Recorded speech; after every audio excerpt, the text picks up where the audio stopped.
Hello. नमस्कार दोस्तों। कैसे आप सभी? उम्मीद करता हूँ बहुत अच्छे होंगे।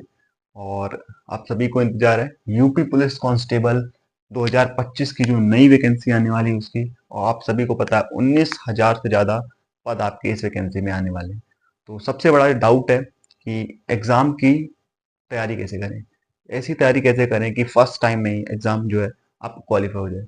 एग्ज़ाम की तैयारी करते हुए बहुत सी चीज़ें ऐसी होती हैं जिसको हम छोटी छोटी चीज़ों को इग्नोर कर देते हैं। वो लास्ट टाइम में जाके आपके सिलेक्शन में जो है वो फिर रुकावट बन जाती है। तो एंड से लेकर स्टार्टिंग से लेकर एंड तक पूरी बात करेंगे।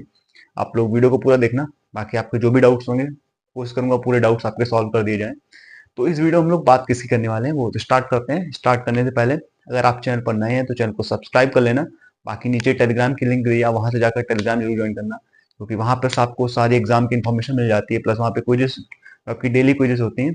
वहाँ पे उसके भी आपको थोड़ा हेल्पफुल होते हैं एग्जाम के लिए, तो आप वो क्विजेस को भी अटेम्प्ट कर सकते हो। तो पहले हम चलो स्टार्ट करते हैं वीडियो में किन किस चीज़ों की बात करने वाले हैं। सबसे पहले कि आपकी वैकेंसी कितनी है। तो आपकी जो वैकेंसी वो 19,000 प्लस वैकेंसी आपकी होने वाली है। उसके बाद सिलेबस। सबसे पहले अगर आप किसी भी एग्जाम की तैयारी कर रहे हो तो आपको सिलेबस जरूर पता होना चाहिए कि आपके एग्जाम में का सिलेबस क्या है, क्योंकि जब तक आपको सिलेबस नहीं पता होगा आप अपनी तैयारी को नहीं कर सकते। नेक्स्ट चीज आपके एग्जाम पैटर्न। आपको ये पता होना चाहिए कि आपका एग्जाम पैटर्न क्या है। हमें पता है एग्जाम पैटर्न क्या है। एग्जाम पैटर्न में आपका 4 सब्जेक्ट होते हैं। सबसे पहले मैथ्स यानी गणित। देन आपका नेक्स्ट होता है रीजनिंग। ठीक है। हिंदी। हम लोग ब्रॉड वे में भी बात करेंगे कि इसके अंदर क्या क्या आपका सिलेबस है। देन आपका होता है जीके एंड जीएस। ठीक है। इसमें आपकी यूपी जीके भी आ जाती है इसके अंदर। तो अभी हम लोग इसमें पूरा बात करेंगे। देन आपका क्या है कि तैयारी कैसे करें, कि इस तरीके की तैयारी कैसे करें कि सभी सब्जेक्ट भी कवर हो जाए और मिनिमम टाइम में हो जाए और आपका जो आउटपुट है वो मैक्सिमम हो जाए। तो उसकी पूरी बात करेंगे। देन आपका क्या है कि आपको क्या पढ़ना है क्या छोड़ना है। पढ़ने से ज्यादा कभी कभी ये ज्यादा जरूरी हो जाता है कि आपको क्या नहीं पढ़ना है, क्योंकि काफी बच्चे क्या होते हैं इरिलेवेंट चीजें पढ़ते रहते हैं। उससे क्या होता है जो उनको पढ़ना चाहिए वो एग्जाम के लिए छोड़ जाते हैं और जो नहीं पढ़ना है वो पढ़ के चले जाते हैं। और उन्हें लगता है कि मेरा सारा सिलेबस कंप्लीट है, वहां पर मार्क्स नहीं आते हैं। इरिलेवेंट चीजें आपको छोड़नी है। काफी मॉक्स ऐसे होते हैं जो एग्जाम से उनका कोई लेना देना नहीं होता है। हार्ड लेवल के मॉक लगाते रहते हैं और फिर एग्जाम में जाकर सिली मिस्टेक्स करके आते हैं। देन कि मैंने इतना स्कोर ये कैसे किया, किस तरीके से आप भी ये स्कोर ला सकते हो। तो सारी चीजों पर बात करेंगे। तो चलिए स्टार्ट करें। सबसे पहले सिलेबस क्या है। तो हमें पता है सिलेबस क्या है। आपका मैथ्स है। मैथ्स बिल्कुल बेसिक लेवल की है आपकी। 8 मान सकते हो आप। 8 क्लास तक की आपको मैथ्स, बेसिक मैथ जो होती है। आप कहीं भी जाके गूगल पे डाल देंगे यूपी पुलिस मैथ सिलेबस, आपका पूरा वहां पे पीडीएफ आ जाएगा। बाकी टेलीग्राम पे मैंने सिलेबस डाल रखा है, आप लोग टेलीग्राम पे जाकर पूरा सिलेबस डाउनलोड कर सकते हो। देन आपका रीजनिंग। रीजनिंग का भी मैंने सिलेबस अपने टेलीग्राम पे डाल रखा है। हिंदी, जीके जीएस और यूपी जीके।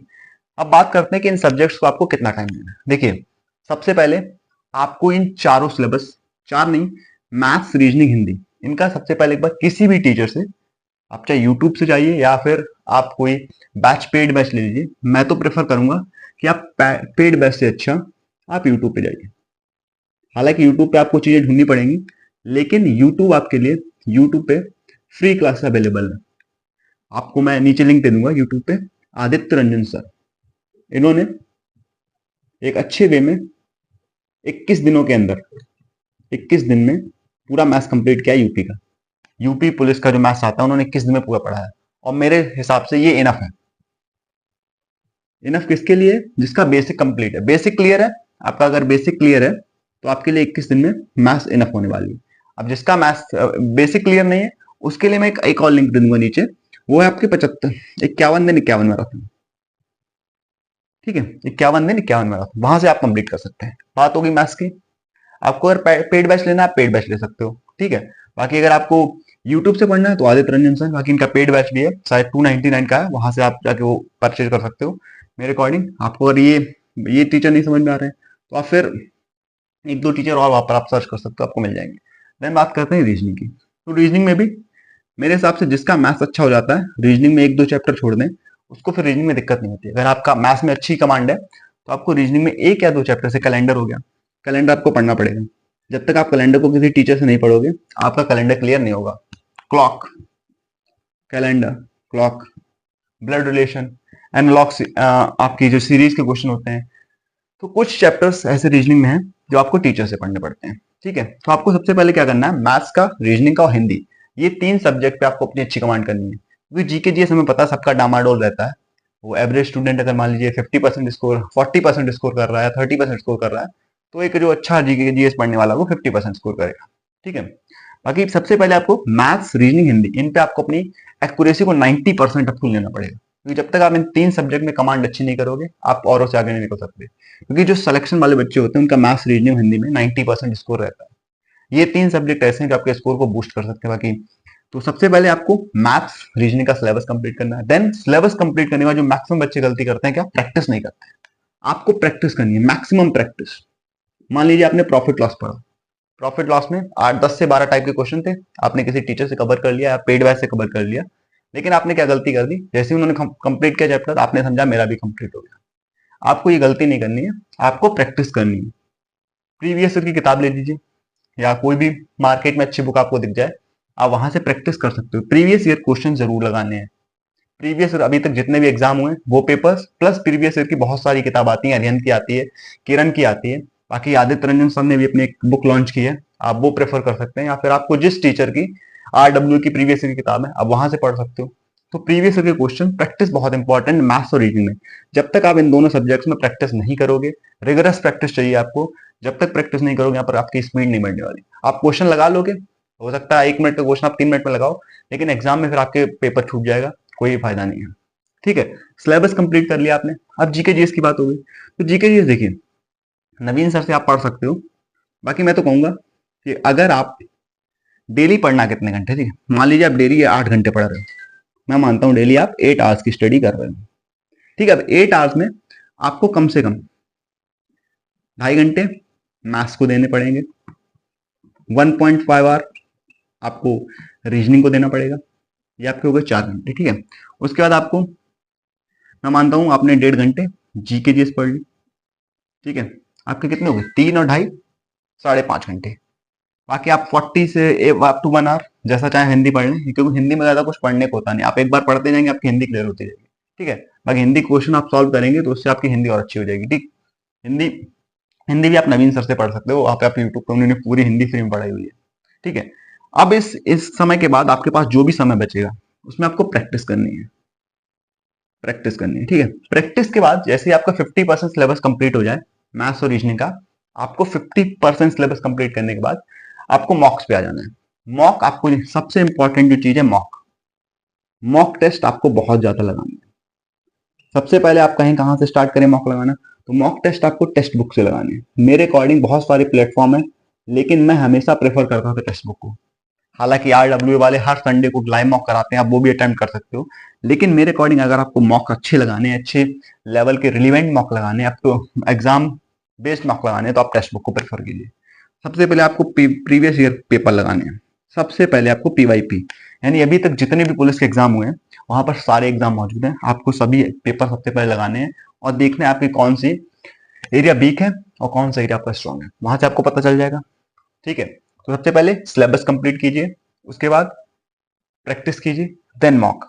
एक टाइम ऐसा आ जाएगा जब आपका पूरा सिलेबस हो जाएगा, फिर आपको बस मॉक लगानी है। क्योंकि जितना ज्यादा आप मॉक और प्रैक्टिस लगाओगे, प्रैक्टिस करोगे, उतना ज्यादा आपका स्कोर बूस्ट होगा, मान लीजिए। ठीक है, तो जितने भी मॉक आपको टेक्स्ट बुक पे जितने मॉक मिले, हालांकि थोड़ा ये पेज है, इसका आपको पास खरीदना पड़ेगा। ठीक है, आप पास खरीद लेंगे तो वहां से आपका ये कवर हो जाएगा। इसीलिए मैं कह रहा था कि पेड बैच आप मत लीजिए, जो आप पेड बैच में पैसा डालने वाले हो उसका आप यूटिलाइज यहाँ टेक्स्ट बुक में कर सकते हो। कि आप टेक्स्ट बुक फ्री में यूट्यूब से पढ़िए, मॉक लगाइए टेक्स्ट बुक पे, प्रैक्टिस कीजिए किताब से। ठीक है, जब तक क्योंकि आप किताब से प्रैक्टिस नहीं करोगे ना, आपका स्कोर मैथ्स में कभी नहीं, स्कोर बूस्ट नहीं होगा, एक्यूरेसी नहीं आएगी, टाइमिंग नहीं आएगी। और मेन जो खेल होता है कंपटीशन एग्जाम में, वो स्पीड का होता है। मान लीजिए एक एक्स स्टूडेंट है, एक वाई स्टूडेंट है। एक्स जो है एक क्वेश्चन को 2 मिनट दे रहा है, वहीं वाई 30 सेकंड में वो क्वेश्चन सॉल्व कर रहा है, तो सिलेक्शन वाई का होगा। ऑब्वियस सी बात है, क्योंकि ये पूरा पेपर ही अटेम्प्ट नहीं कर पाएगा एक्स। तो आपको अगर पूरा पेपर अटेम्प्ट करना है तो आपको स्पीड बढ़ानी पड़ेगी। जब तक स्पीड नहीं बढ़ाओगे कुछ नहीं होगा। ठीक है, तो ये बात होगी मैथ्स, रीजनिंग, हिंदी मैंने बता दिया किस तरीके से सिलेबस करना है। आप पेड में जाना चाहो पेड जा सकते हो, फ्री बैच जाना चाहो फ्री बैच जा सकते हो। ठीक है, तो अब आपके ऊपर है। मेरे अकॉर्डिंग तो आपको फ्री जाना चाहिए यूट्यूब से, क्योंकि वहां से आपका जो वहां पर आप पेड देने वाले हो वो आप टेक्स्ट बुक में इस्तेमाल कर सकते हो। बाकी अब है कि क्या पढ़ना है और क्या छोड़ना है। देखिए, इररिलेवेंट चीजें आपको छोड़नी पड़ेंगी, ज्यादा हाई लेवल की जीके नहीं पढ़नी है, जो यूपी पुलिस में जीके आती है फिर वही पढ़नी है, ठीक है। यूपी जीके पे ज्यादा ध्यान देना आप लोग, यूपी जीके और जीके जीएस जो है आपको मैं टेलीग्राम पे डाल दूंगा सिलेबस, वो जो मैं कुछ ऐसे टॉपिक डालूंगा जहां से ज्यादा क्वेश्चन आते हैं तो आपको वो ज्यादा पढ़ने हैं, ठीक है। रिलेवेंट चीजों को आपको छोड़ना है, हार्ड लेवल के मॉक आपने देख लिए वहीं देने हैं, हार्ड लेवल के मॉक से कुछ नहीं होता है, एग्जाम बेस्ड मॉक दीजिए, प्रीवियस ईयर लगाइए बस, ठीक है। तो बता दी 19,000 प्लस वैकेंसी, सिलेबस की मैंने बात कर ली, एग्जाम पैटर्न, तैयारी कैसे करें, क्या पढ़ना है क्या छोड़ना है। अगर आप जितने मैंने चीजें बताई आप सिलेबस कंप्लीट कर लेते हो अच्छे से, एक बार प्रैक्टिस कर लेते हो, मॉक लगा लेते हो, तो फिर आपका ये स्कोर लाने से कोई नहीं रुक सकता, हो सकता है आपका इससे अच्छा और अच्छा स्कोर आ जाए, ठीक है। तो आपको ये सारी बातें ध्यान रखनी है, सिलेबस कंप्लीट सब करते हैं लेकिन प्रैक्टिस 90% नहीं करते हैं। मान लीजिए अगर 1000 बच्चे हैं तो 1000 में से 800 बच्चे सिलेबस कंप्लीट कर ले जाएंगे, ठीक है, लेकिन प्रैक्टिस के लिए हो सकता है 80 बच्चे भी ना मिले। तो जब तक प्रैक्टिस नहीं करोगे, ये 80 बच्चे जो प्रैक्टिस कर ले जाते हैं वही सिलेक्शन लेते हैं। हमें पता है 50 लाख फॉर्म पड़े थे और 60,000 ही सेलेक्ट हुए हैं, तो कंपटीशन आप देख लीजिए, हो सकता है इस बार और ज्यादा फॉर्म अप्लाई हुए। ये मत सोचना कि इस बार एज रिलैक्सेशन नहीं है तो कंपटीशन कम हो जाएगा, जो बच्चे फाइनल मेरिट से आउट हुए हैं वो सारे इसमें लगने वाले हैं, ठीक है। जो 1.5 लाख के बाद बच्चे थे ना रनिंग में, 1.5 लाख पास हुए थे फाइनल मेरिट बाहर हो गए, वो सारे वैकेंसी में आने वाले हैं। तो कंपटीशन कम नहीं ज्यादा है, पिछली बार वैकेंसी बहुत लेट आई थी, 5-6 साल के बाद बच्चों ने पढ़ाई छोड़ दी थी, इस बार तुरंत ही वैकेंसी आ रही है मई में। तो आपको देखना है कि आपको किस तरीके से तैयारी करनी है, मेरा काम था मैंने बताना, बता दिया है। तो अगर आप ये फॉलो कर लेते हो ना, कम से कम डेली 8 घंटे, मैंने बता दिया 8 घंटे से कम में कुछ होने वाला नहीं। आप सोचो मैं 4-5 घंटे में निकाल लूंगा, बहुत ज्यादा कंपटीशन नहीं होगा, अगर आप कर लेते हो फिर आप एक्स्ट्रा ऑर्डिनरी हो, ठीक है। तो 8 घंटे मैंने बता दिया कैसे पढ़ना है, 2.5 घंटे मैथ्स, 1.5 घंटे रीजनिंग, 1 1.5 से 2 घंटे आपके जीके जीएस, बाकी बच्चों में प्रैक्टिस और मॉक। आप अगर हिंदी की सिर्फ डेली क्लास भी ले लेते हो ना तो आपकी हिंदी कवर हो जाएगी। हिंदी एज सच कोई इतना डिफिकल्ट नहीं आती यूपी पुलिस में, खासकर कांस्टेबल में, हालांकि जो आपका एसआई का होता है उसमें थोड़ा हिंदी थोड़ा हार्ड पूछ लेते हैं, बाकी मूल विधि वगैरह उसमें आ जाती है तो वो थोड़ा हार्ड होता है। बाकी यही था, आपको मैंने सिलेबस बता दिया, एग्जाम पैटर्न बता दिया। एक चीज शायद मिस हो गई, को एग्जाम पैटर्न है क्या था आपको पता होना चाहिए। 2 आवर्स में 150 क्वेश्चन होते हैं, ठीक है, 150 क्वेश्चन होते हैं, ठीक है। इसमें 37 क्वेश्चन आपके होते हैं हिंदी, 38 जीके, 55 रीजनिंग, 55 क्वेश्चन होते हैं रीजनिंग के, याद रखना, ठीक है। और शायद 20 से 22 क्वेश्चन आपके इन्हीं 50, ये देखो ये दोनों जो होते हैं रीजनिंग और मैथ्स, ये 75 करते हैं, तो कभी 53 55 भी हो जाते हैं, 20-22 हो जाते हैं, यानी अगर मैथ्स के बढ़ेंगे तो रीजनिंग कम हो जाएंगे। इस बार क्या था, उन्होंने मैथ्स के क्वेश्चन बढ़ा के रीजनिंग के कम कर दिए थे, तो यही सिलेबस रहता है आपका, ठीक है। बाकी और कुछ आपका डाउट हो तो कमेंट सेक्शन ओपन है, आप वहां पर जरूर पूछ सकते हैं। मिलते हैं नेक्स्ट वीडियो में, तब तक के लिए ऑल द बेस्ट, अच्छे से तैयारी करते रहिए, मिलते हैं अगले वीडियो में।